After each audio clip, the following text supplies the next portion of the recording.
Hello everyone, good evening and welcome back to my blog. তো আজকে ব্লগে থাকছে বাচ্চাদের জন্য একটা রেসিপি, সেটা হচ্ছে কি সুজির নাড়ু। তো সুজির নাড়ু করার জন্য আমি এখানে বসিয়ে দিলাম কড়াই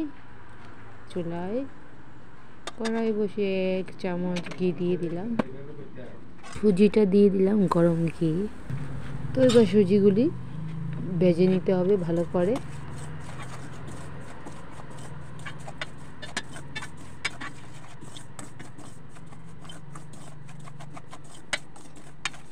এভাবে নাড়তে থাকতে হবে, নাহলে কড়াই লেগে যাবে। তো এবার অ্যাড করে দিতে হবে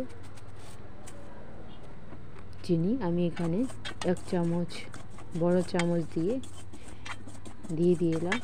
তো এবার আবার নাড়তে থাকতে হবে। তো একটা স্মেল বেরোলে তখন অ্যাড করে দিতে হবে জল বা দুধ, যে কোনো একটা দিতে পারেন।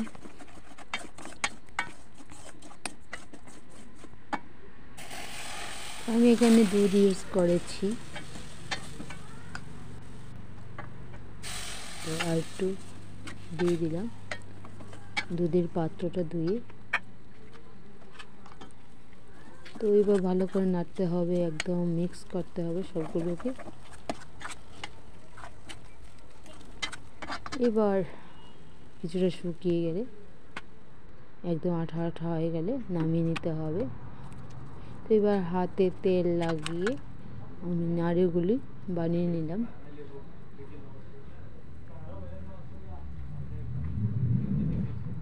এভাবে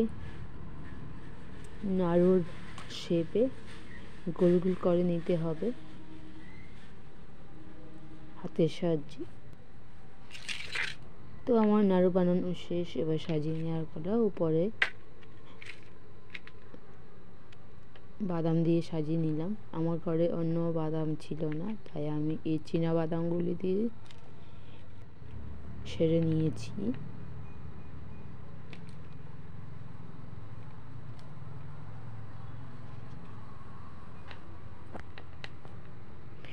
তো আমার সুজির নাড়ু তৈরি। কেমন লাগলো জানাবেন, ভালো লাগলে লাইক শেয়ার কমেন্ট করতে ভুলবেন না।